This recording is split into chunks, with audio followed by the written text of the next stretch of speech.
Excuse me?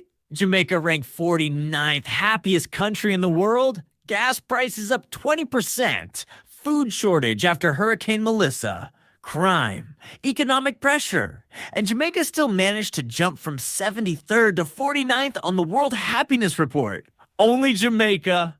Only this island could be going through everything it is going through right now and still find a way to climb 24 spots on a happiness ranking.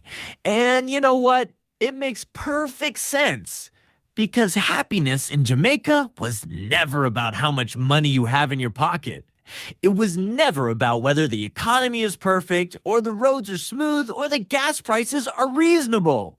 Happiness in Jamaica is your neighbor bringing you a plate of food. It is the sound of reggae coming through someone's window on a Sunday morning. It is dominoes at the gate. It is the smell of jerk chicken on a Friday evening. It is the way Jamaicans laugh, deep, full, unapologetic. This country has survived slavery, colonialism, hurricanes, pandemics, and every economic challenge thrown at it.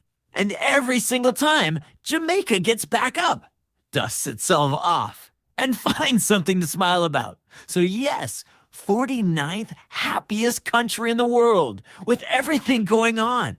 Honestly, that might be Jamaica's greatest achievement yet, because happiness here is not given. It is chosen every single day.